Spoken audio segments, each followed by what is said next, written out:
자, 엄근진 기자와 함께하는 대유잼 뉴스. 설 연휴가 시작이 됐습니다. 아마도 이제 연휴 때 뭐 친척들 만나서 여러 가지 이야기를 할 거고, 그 중에 부동산 이야기도 많이 하실 텐데요.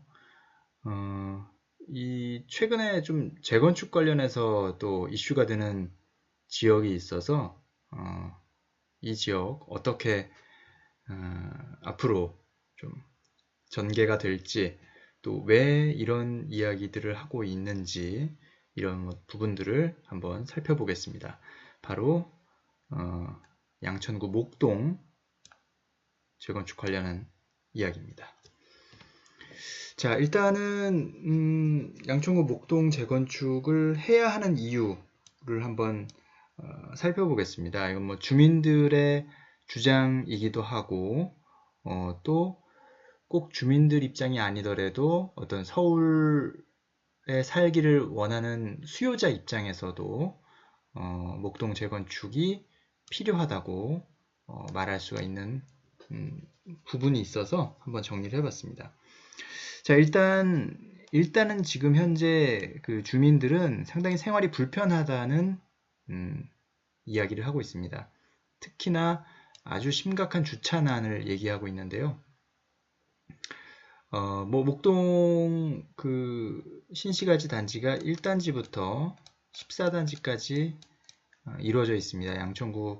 양천구가 뭐 어떻게 생겼는지 모르겠지만 하여튼 이렇게 생겼으면은 그 중에 이렇게 이제 양천구 신시가지 단지가 1단지부터 14단지까지 위치를 하고 있는데, 일단은 지하 주차장이 거의 없다고 보시면 되고요. 물론 일부 단지에 아주 그 적은 양으로 그 지하 주차장이 있다고는 하는데, 뭐 거의 수용이 안 된다고 합니다. 그 낮에는 그나마 이제 사람들이 출근을 하니까 출근할 때 차를 갖고 이동하고, 뭐 낮에 볼일 보러 나가시는 분들도 차를 가지고 나가시니까 낮에는 주차장이 그래도 그나마 조금 그 여유가 생기는데, 저녁에 이제 목동 신시가지 단지에 사시는 분들이 주차를 하려고 들어가면 일단은 기본적으로 차들이 쭉 이렇게 다 서 있고요. 거기에 뭐 이렇게 가운데에도 다 세워져 있고, 여기에도 이제 이중 주차로 이렇게 세워져 있습니다. 근데 진짜 저는 놀란 게 이 이중 주차를 한 번 더 세우는 그런 곳도 있더라고요. 와, 저는 깜짝 놀랐어요. 물론 이제 그런 경우에는 가운데 없는 경우도 있고 뭐 그렇겠지만, 어쨌든 이 이중 주차가 이중으로 또 돼 있는 거예요. 와, 이런 거는 진짜, 그럼 여기 세운 이분이 이제 내일 아침에 나가려면 이 두 대를 다 이제 뭐 이쪽으로 밀어야 되는데, 이 앞에도 또 차들이 서 있어요. 그러면 저기부터 이제 테트리스 하듯이 퍼즐 맞추듯이 차를 조금씩 밀고 나가야 되는 것 같고, 뭐 어떻게 하시는지 모르겠어요. 단지별로 뭐가 룰이 있는지까지는 제가 뭐 여쭤보지를 않아서, 예를 들어서 아침에 일찍 나가는 사람은 자발적으로 여기다 대지 않는다 라는 어떤 룰이 있는지는 모르겠지만, 어쨌든 이분 입장에서는 밤에 잠이 잘 안 오지 않을까 싶어요. 내일 아침에 어떻게 나가지?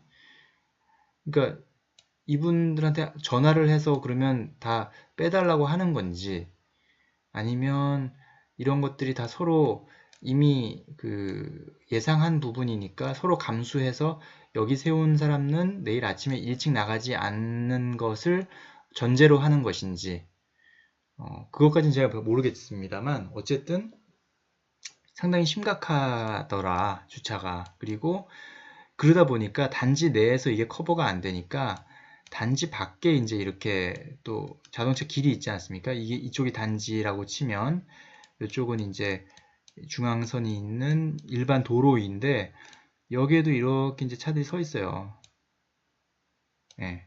그냥 뭐 단속을 하는지 안 하는지 어떻게 얼마나 하는지는 모르겠습니다만 어쨌든 차들이 그냥 대놓고 알아서 서 있고 주말에는 이제 아예 뭐 허용한다고 써 있는 것 같고요. 그러니까 이게 편도 2차선이라고 하더라도 사실상은 편도 1차선으로 지금 도로가 운영이 되고 있으니까 아침에 또 뭐 버스가 다니고 막 이럴 때도 사실 조금 그 교통에 방해가 되는 그런 상황인데 아무도 또 이거에 대해서 지적을 할 수가 없죠. 왜냐하면 여기 사는 사람들은 본인의 이야기이기 때문에 이 차들을 뭐 저기 빨리 단속해달라라고 얘기하기도 어려운 상황이에요. 다 그게 자신의 이야기가 될 수 있기 때문에 이게 얼마나 스트레스인지 제가 사실 뭐 여기 이런 단지에 살아본 적은 없어요. 저는 이렇게 지하주차장이 없는 단지에 살아본 적은 없는데 심지어 지하주차장이 있는 아파트조차도 요즘에 뭐 하도 사람들이 뭐 한 집에 2대, 뭐 3대 이렇게 차를 많이 소유하다 보니까 지하주차장이 있는 아파트 단지도 조금만 늦게 가면은 뭐 우리 아파트 출입문에서 좀 멀리 떨어진 데 돼야 된다든지 지하주차장에서 아니면 지하주차장에서도 차 댈 데가 없어서 뭐 지상에 또 다시 나와서 된다든지 아니면 막 장애인 그 주차 구역에 어쩔 수 없이 밤에 댔다가 아침에 일찍 뺀다든지 뭐 그렇게 하는 단지도 많은 걸로 알고 있는데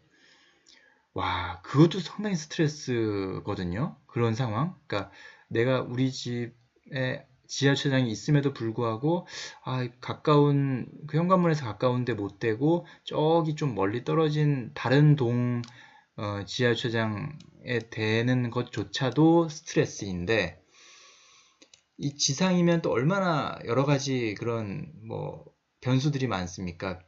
여름에 비 오면 비 다 맞고 눈 오면 눈 다 맞고 뭐 나무에서 뭐가 떨어질 수도 있고 뭐 그죠? 또 이렇게 이중주차 하다 보면 밀고 하다 보면은 또 쿵쿵 부딪힐 수도 있고 저 같으면 너무 신경 쓰여서 이 자체가 너무 스트레스일 것 같은데 목동 주민들은 뭐 그런 거 감안해서 이사를 오셨겠지만 참 너무 힘들겠다라는 생각이 들고 또 이 심각한 이야기가 저도 들었는데 이렇게 도로에다 댄 경우에 만약에 이제 다른 차가 지나가다가 사고가 났어요. 뭐 그게 작은 사고든 큰 사고든 사고가 났을 때 이 차는 불법 주차가 된 것, 그러니까 정식 주차 구역에 된 차가 아니기 때문에 이 보험 처리에서 또 문제가 생기는 거예요. 보험사에서는 아니 그 정상적인 그러니까 이 차가 움직여서 사고가 난 게 아니라 이 차는 그냥 가만히 주차되어 있는 상태에서 들이받친 거잖아요. 그럼 뭐 과실은 당연히 이제 이동하다가 부딪힌 차량이 과실이 100%여야 되는데 이게 주차구역이 아니다 보니까 뭐 보상할 필요가 없다나 하여튼 이 차가 받치고도 전혀 뭐 이 부분에 대해서 그 보상을 못 받나 하여튼 조금밖에 못 받나 하여튼 뭐 그런 이야기가 있더라고요. 근데 그렇겠다 싶어요. 그죠?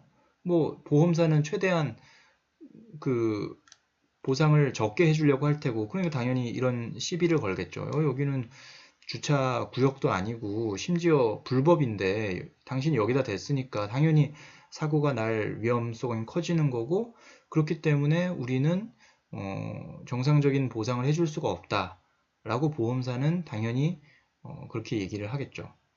얼마나 이 사람이 억울할까 라는 생각이 들거든요. 그러니까 사실 여기다 대는 거는 양천구청도 이 현실을 알기 때문에 묵인해주는 그런 아마 상황일 텐데 그럼에도 불구하고 그러니까 구청에서 이런 상황들을 알고 그것을 인정해주는 상황, 현실적으로 인정해주는 상황임에도 불구하고 뭐 그런 어떤 사고가 발생했을 때 보상에 대한 권리나 이런 것들이 제대로 이루어지지 않는다면 그 과정에서도 정신적인 스트레스도 클 것이고 사회적 비용도 아마 발생할 것으로 예상이 됩니다.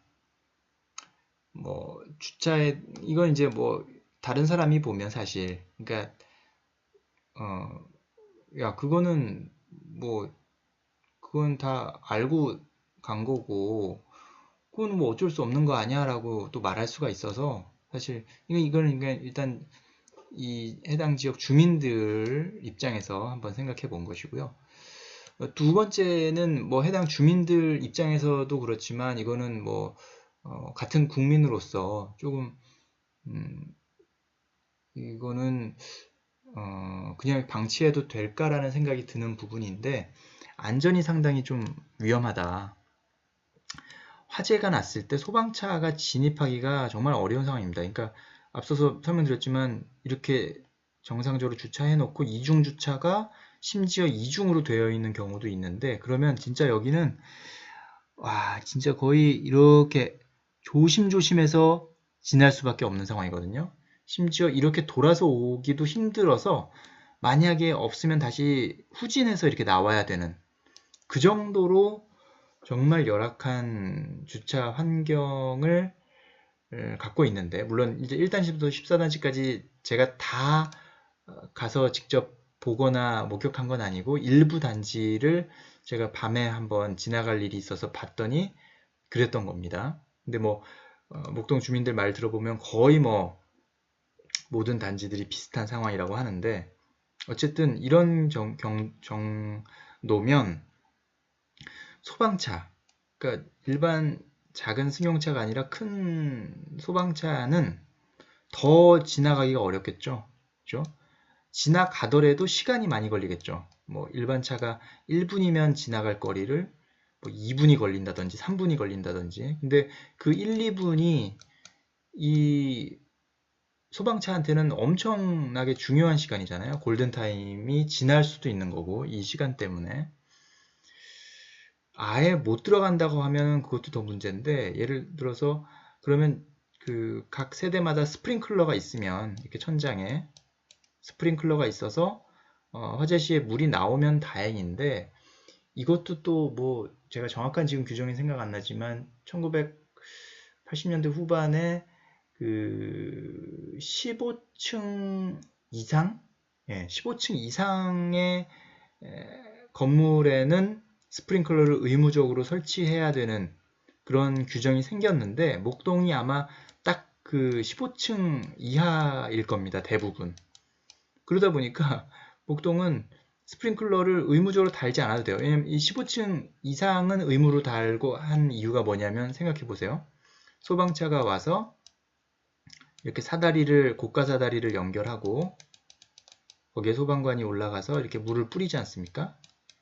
거기서 닿을 수 있는 거리가 15층 이하는 얼추 이게 닿을 수 있어서 물을 뿌렸을 때 닿을 수 있으니까 15층 이하는 스프링클러를 꼭 안 달아도 15층 이상은 이게 고가 사다리를 해도 물이 잘 안 닿을 수 있으니 스프링클러를 꼭 의무적으로 달아라. 그래야지 이 화재를 진압하는데 효과가 있을 것이다. 라는 거거든요. 근데 목동은 층수는 15층 이하니까 대부분 스프링클러가 의무가 아니니까 당연히 안 달았겠죠. 의무이면 달겠지만 건설사 입장에서는 시공사 입장에서는 당연히 정해진 규정 하에서 최소한의 그 비용을 들여서 아파트를 지었을 테니까 주민들한테 약속한 것 외에는 분양할 때 약속한 것 외에는 그러니까 스프링클러가 대부분 없는 상황이고요. 그러다 보니까 소방차가 오지 않으면 자체적으로 그 화재를 진압하기가 어려운 거죠. 주민이 결국은 뭐 집에 있는 소화기나 아니면 엘리베이터 앞에 소화전이 뭐 어떻게 있는지는 모르겠지만 어쨌든 그런 식의 것들을 빼와서 이제 그 불을 꺼야 되는데 그런 상황들이 상당히 만만치 않다고 생각이 되고요. 또 이제 주민들이 얘기하는 게 내진 설계가 안 돼 있어서 지진이 났을 때 불안하다라는 거거든요. 그러니까 내진 설계도 1980년대 후반에 이게 아마 저쪽 남미 멕시코인가 아니면 남미 쪽인가 그 당시에 엄청난 그 지진이 나서 그 멕시코가 그때 80년대 후반에 멕시코 월드컵을 뭐 개최하려고 하는데 그때 이제 국제사회에서 너네 이거 할 수 있겠냐 해서 아마 그때 이제 내진 설계에 대한 조금 국제사회의 인식이 생겼고 그러면서 우리나라는 또 88년에 서울 올림픽을 준비하던 시점 아니었습니까? 그래서 이 시점에 즈음해서 이제 우리나라도 내진 설계를 이제 의무 적용하자라고 해서 80년대 후반에 88년인가 아마 86년인가 87년인가 그때쯤에 이제 지어지는 아파트부터는 내진 설계를 적용해야 된다라고 이제 한 거죠. 근데 목동 아파트는 그 시점에 이미 거의 준공이 되어가는 시점이었기 때문에 이미 준공이 됐거나 아니면 준공이 거의 되어가는 그런 상황이었기 때문에 내진 설계를 반영할 수가 없는 상황이었죠. 그래서 내진 설계도 반영이 안 돼 있고요. 그래서 지진이 나면 너무 취약하다. 그런 게 이제 목동 주민들의 주장이죠. 특히나 목동이라는 그 지역이 또 뭐 퇴적층이래요. 그러니까 이 집안 자체가 그렇게 단단한 뭐 안반이 있어서 조금 이렇게 튼튼하게 받쳐주는 그런 상황이 아니라 약간 이제 모래 퇴적층 뭐 그런 지질이어서 더더욱 내진 설계도 안 돼 있고 그래서 이런 것들이 맞물렸을 때 상당히 위험할 수 있다라는 그런 주장을 하고 있는 것이죠. 그러면 이런 것들이 안전진단에서 좀 반영이 되지 않을까 그런 이제 의견이 있는데 이 부분은 이 다음 페이지에서 한번 제가 설명을 해드리겠습니다. 안전진단에 관련해서는. 자, 그러면 요 이제 앞에 두 개는 목동 주민들 입장에서 조금 생각해 볼 수 있는 재건축을 해야 하는 이유라면 뒤에 거는 목동 주민이 꼭 아니더라도 서울에 살고 싶어하는 실수요자 입장에서 목동 재건축이 또 가져올 수 있는 효과라고 말할 수 있는 부분인데요. 예를 들어서 자, 목동 재건축을 하게 되면 서울 내에 주택 공급 효과가 상당할 것으로 예상이 됩니다. 지금 현재 1단지부터 14단지까지 2만 한 6천여 가구 정도 되거든요. 가구 수로. 그죠? 근데 용적률이 상당히 낮아요. 그 목동이 지금 한 140%도 채 안 되는 그런 상황이거든요. 전체 평균이. 그러면 이게 이제 300%를 최대한으로 적용받는다고 치면 뭐 5만 가구 이상이 들어간다는 얘기죠. 2배 이상이 된다는 얘기죠. 지금에 비해서 가구 수가 2배 이상이 될 텐데 그러면 지금 있는 사람들이 그 자리에 다시 들어가더라도 2만 6천 가구가 추가로 공급될 수 있다는 얘기고 이 2만 6천 가구가 서울에 입주한다는 거는 거의 뭐 한 해 입주 물량과도 맞먹는 그런 양입니다. 제가 알기로 최근 2, 3년에 그 서울 입주 물량이 한 2만에서 3만 정도라고 알고 있거든요. 그러니까 한 해에 서울에 그 입주한 그런 물량과 맞먹는 물량이 목동에 들어선다라는 거죠. 지금 아주 화제가 되고 있는 게 헬리오시티죠. 가락동에 가락 시형 아파트를 재건축한 헬리오시티가 9,510가구. 이것도 상당히 지금 가장 큰 단지로 꼽히고 있어요. 현재 국내 최대 단지라고 꼽히는데, 이 단지가 입주하면서 이 근방의 전세가 거의 뭐 엄청나게 지금 좀 일시적이겠지만 상당한 그 하락 효과를 가져온, 그러니까 뭐 그게 정부 입장에서 보면은 뭐 집값 안정에 좀 기여했다라고 볼 수가 있죠. 9,500가구만으로도 26,000가구가 이 목동 지역에 들어간다? 그러면 이건 못지않은, 이거보다 훨씬 큰 전세 가격 안정 효과가 나타날 수 있다는 것이죠. 그러면 정부 입장에서는 서민들의 뭐 주거 안정에 도움이 될 수 있고, 수요자 입장에서는 내가 어쨌든 서울에 뭐 집을 산다든지 혹은 전세집을 구한다든지 할 때 조금 도움이 될 수 있다는 거죠. 공급이 늘어나니까. 그런 효과가 분명히 있다라는 것을 기대할 수 있는 것이고요.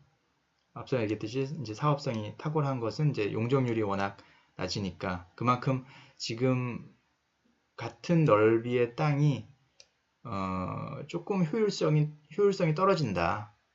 활용하고 있는 것이 효율성이 떨어진다라고 볼 수 있는데, 이런 것들을 재건축하면 이 땅을 좀 더 효율적으로 사용하게 된다. 지금은 뭐 이 정도 높이의 아파트라면 재건축 후에는 이 정도까지 지을 수 있으니까 더 땅을 효율적으로 활용하게 되고, 그렇게 되면 더 많은 사람들이 여기에서 살 수가 있게 된다라는 것이고요. 지금 서울의 어떤 그 개발이 강남에 많이 치우쳐 있잖아요. 동남권에 치우쳐 있는데, 목동이 재건축되게 되면 서남권에는 사실 큰 대단위의 그 주거 지역이 사실 꼽기가 어려워요.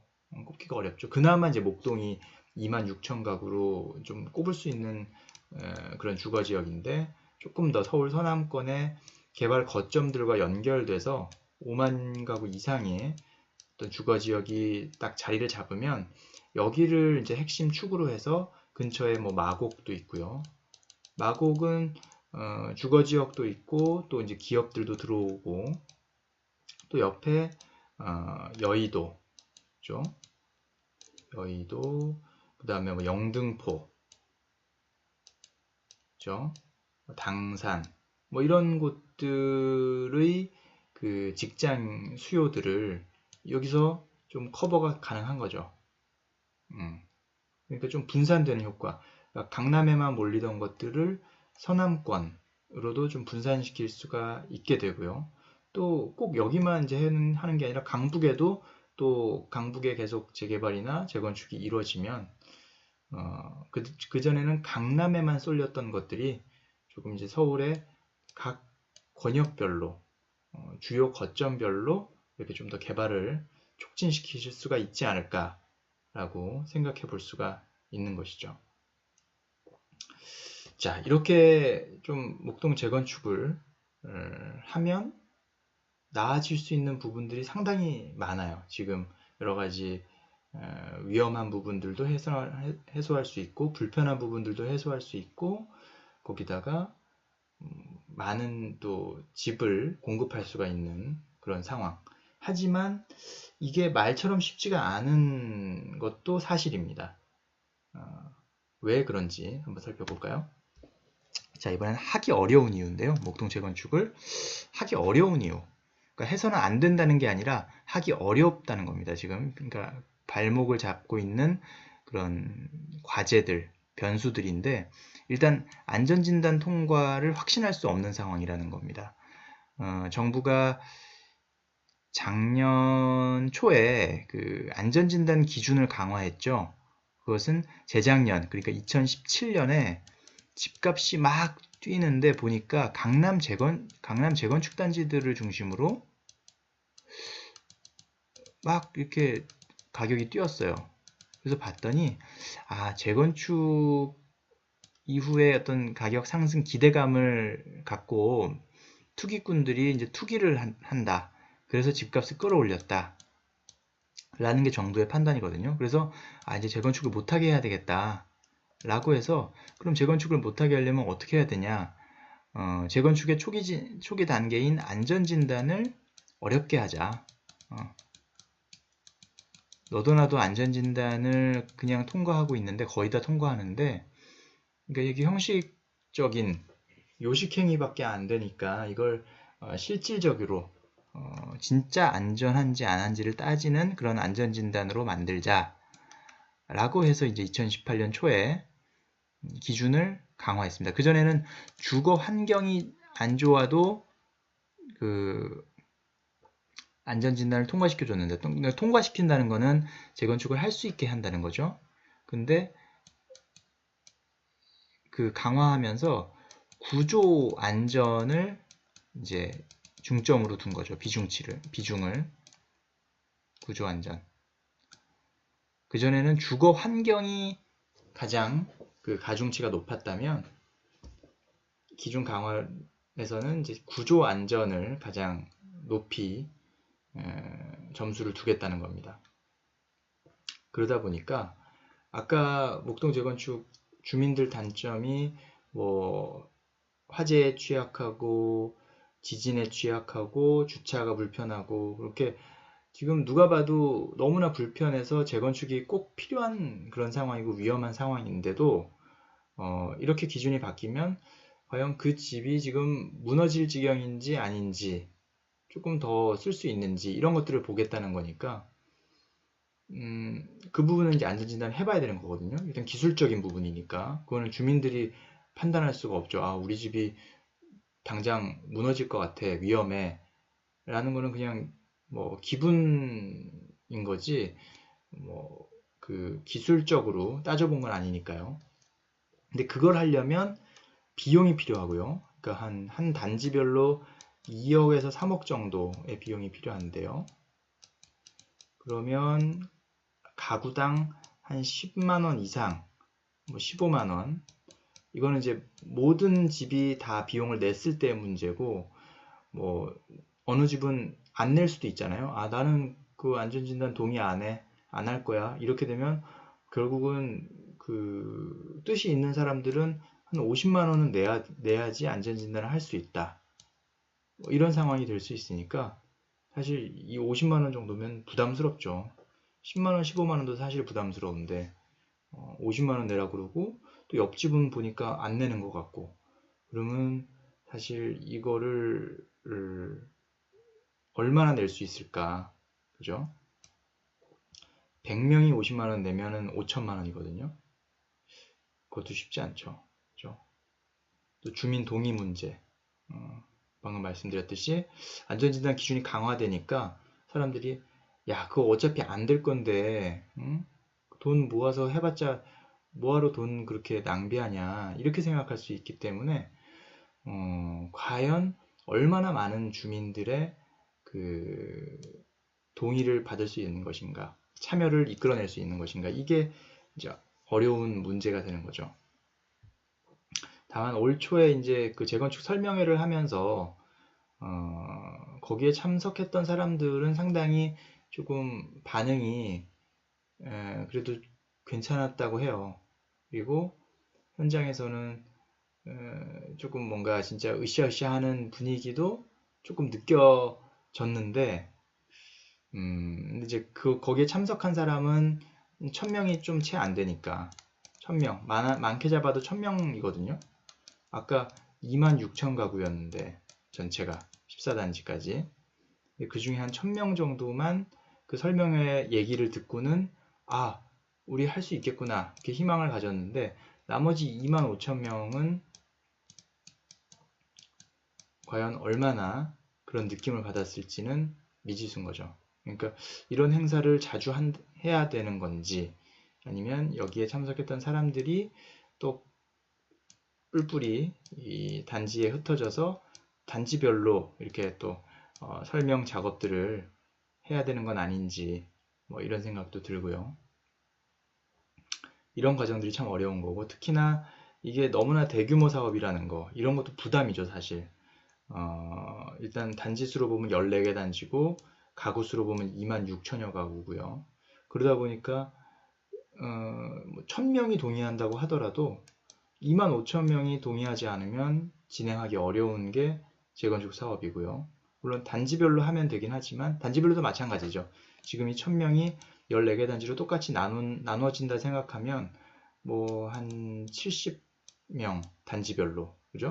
7, 80명이라는 얘기인데 그거 갖고는 단지별로 한 뭐 2,000가구 안팎인데 10%도 안 되는 그런 사람들이 뜻을 모아서 이걸 진행해 나가기가 쉽지 않죠. 그리고 또 그걸 승인해주는 사람 입장에서도 너무나 이게 대단지다 보니까 함부로 승인을 내주기가 또 어려울 수도 있죠.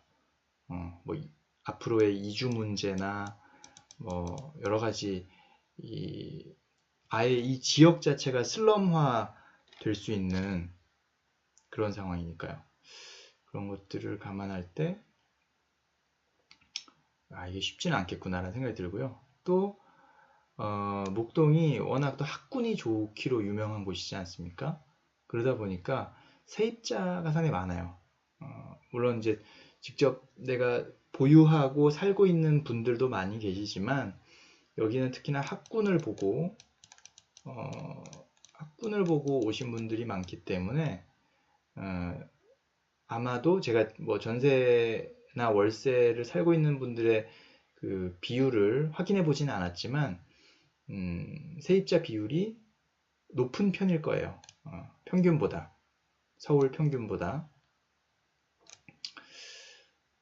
그렇게 되면 이분들 입장에서는 아마 여러 가지 그런 어떤 재건축 사업의 절차나 이런 진행되는 과정을 그렇게 탐탁지 않게 생각하시고 그렇게 협조가 많이 이루어지지 않을 수 있어요. 물론 어차피 의사결정은 보유자들이 하는 거지만 그래도 어쨌든 그 현장에서 이루어지는 어떤 여러 가지 단체 행동도 있을 수 있고 어떤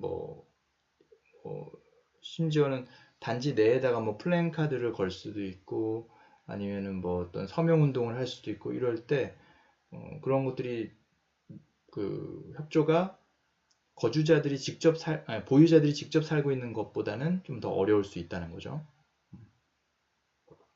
그리고 뭐 구청이나 그러니까 구청장, 그다음에 국회의원, 지역구 국회의원 이 사람이 봤을 때도 자, 이 사람들은 어차피 이제 선거를 통해서 그 뭐 연임을 하든지 뭐 이렇게 결정이 되는 사람들인데 과연 누구 눈치를 보겠느냐? 26,000 가구가 다 막 보유자다. 그러면 이 보유자들이 다 이제 투표를 하지 않겠습니까? 그러면 당연히 재건축에 협조적이었는지 비협조적이었는지에 따라서 그런 걸 결정할 수가 있는데 세입자들이 많으면 그런 걸 신경 안 써도 되겠죠. 구청장이나 국회의원이나 그런 부분에 있어서 과연 얼마나 협조가 될 것인지 이런 부분들이 이제 좀 어려울 수 있겠구나라고 생각할 수 있는 부분이고요. 또 가장 큰 거는 앞서서 이미 얘기 드렸지만 재건축 사업이 집값 상승을 부채질한다고 여기는 정부가 있는 한 지금 정부는 이런 생각을 갖고 있기 때문에 쉽진 않을 겁니다. 아무리 어떤 법적인 절차를 밟아서 그 재건축 사업의 절차를 하나하나 밟아 나간다고 하더라도 분명히 그 과정에서 절차적으로 여러 가지 그런 시비를 많이 걸 거예요.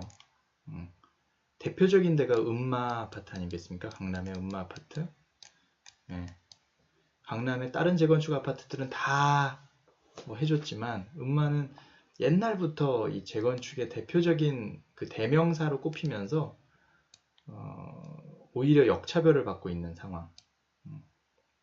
재건축을 하려고 하면 뭐가 자꾸 안 해주고 승인 안 해주고 빠꾸 먹고 보류되고 뭐 이런 대표적인 단지죠. 그래서 뭐 이제 아마 이번 달 중에 대규모 집회를 또 준비하고 있는 것 같은데, 어쨌든 이런 상황에서 목동도 만약에 뭐 안전진단을 진짜 통과한다고 하더라도 그 이후에 여러 가지 절차들에서 과연 정부나 혹은 지자체에서 얼마나 협조를 할 것이냐에 대한 좀 의구심이 있는 거죠. 아까 이제 안전진단 말씀을 좀 드렸는데, 안전진단을 강화된 안전진단 기준을 통과한 단지가 사실 있었어요, 작년에. 그래서 사실 목동도 좀 기대할 수가 있는 거거든요. 그게 이제 서초 방배 3호 1, 2, 3차 아파트, 그리고 구로구 오류동의 동부 그린 아파트, 이렇게 두 개 단지가 강화된 안전기준을 통과해서 지금 공공기관의 적정성 검증 작업을 진행하고 있는데, 아까 이제 전 페이지에서 설명해드리려다가 말았던 게 내진 설계 부분이잖아요. 내진 설계를 안 한 것이 구조 안전성에 얼마나 반영이 될 수 있느냐, 이 부분을 살펴보니까 사실 이 부분은 내진 설계가 안 된 거는 구조 안전성에는 안 들어갑니다. 이거는 구조 안전성에는 안 들어가고, 다만 비용 측면에서 어떤 거냐면, 내진 설계가 안 됐으니까 어쨌든 이 건물에 어떤 향후 투입될 수 있는 비용 중에 하나가 내진 보강이잖아요. 그죠? 내진 보강. 어쨌든 현재의 기준에 맞추려면 내진을 보강해야 되는 그런 상황인데, 그 내진 비용 측면에서 이 정도 비용이 들어가니까, 그렇다면 비용적인 측면에서는 재건축을 하는 것과 안 하는 것과 어떤 게 더 좀 경제적인 것이냐, 이렇게 따질 때 내진 보강 비용이 아무래도 많이 들어가게 되면 이 비용 측면에서는 점수를 좀 받을 수가 있겠죠. 근데 이 비용 부분의 가중치가 0.1밖에 안 돼요. 그러니까 10%밖에 안 된다는 거죠. 그러니까 좀 여기서 점수를 받더라도 이것은 전체 점수에는 아주 큰 영향을 주지는 못한다 라는 게 한계인 거고, 다만 이렇게 강화된 안전진단을 조건부로 통과한 단지가 있다는 사실만으로도 일단 목동은 한번 해볼 만하다. 다만 안 될 수도 있다. 그래도 한번 해보겠느냐 라는 게 상당히 중요한 거죠. 이걸 한번 하면 그 안전진단 결과를 통해서 진짜 우리 아파트가 얼마나 안전한지를 한번 따져볼 수 있는 거죠. 그죠? 따져봐서 이게 따져봐서 나쁘다 그러면, 그러니까 상태가 안 좋다 그러면 안전진단을 통과할 수도 있는 거고, 아파트 상태가 좋지만 이 정도다 그러면 그러면 한 몇 년 후면 이걸 통과할 수 있겠구나 라고 예측이 가능하니까, 예측이 가능해지면 아무래도 준비를 또 그에 맞춰서 할 수가 있겠죠. 아니면 아예 우리 아파트는 너무 튼튼하게 지었구나, 아예 포기할 수가 있고, 이렇게 좀 결정 지을 수 있는 그런 기준을 마련해 줄 수 있다는 게 안전진단을 한번 해봄직하다라는 그런 주장의 이유가 되는 것이죠. 그래서 이렇게 하면 좋은데 하기는 어려워 보이는 그런 상황이 일단 목동에는 가장 좀 부담이 되는 상황인 것 같습니다. 어쨌든 주민분들이 잘 판단을 하셔서 진행을 해야겠고요. 어쨌든 안 할 수는 없는 겁니다. 목동 재건축을, 그죠? 앞서서 본 그런 여러 사례들, 요 전 페이지에서 본 사례들을 감안했을 때 목동 재건축을 안 하고 평생 갈 수는 없어요. 언젠가는 하게 되겠죠. 그 언젠가가 언제쯤이 될지는 목동 주민들의 생각과 의지에 달려있지 않나 하는 생각이 듭니다. 왜냐하면 민간 업체가 일단은 안전진단을 하게 되는데 과연 이것을 책임지고 안전하다고 당당하게 얘기하고 도장을 찍을 수 있는 사람이 있을까? 물론 지금 당장은 할 수 있지만 결국 그렇기 때문에 조건부 재건축이라는 D등급 조건부 재건축 이 등급이 앞서서도 나왔다는 거. 그죠? 방배 3호 1, 2, 3, 4, 1, 2, 3차 오류동의 동부그린 아파트 바로 조건부 재건축이 나왔던 이유라고 볼 수가 있을 겁니다. 이걸 감안하면 목동도 한 번은 도전해볼 가치가 있지 않느냐, 가능성이 있지 않느냐 라고 또 생각할 수 있는 지점입니다. 자, 좋아요와 구독 많이 눌러주시고요. 특히 구독 많이 눌러주십시오. 구독이 늘어나서 제가 조금 더 힘을 내서 이런 영상을 만들고 여러분과 만날 수 있는 기회가 됐으면 좋겠습니다. 자, 여러분 감사하고요. 다음 영상에서 또 만나 뵙겠습니다.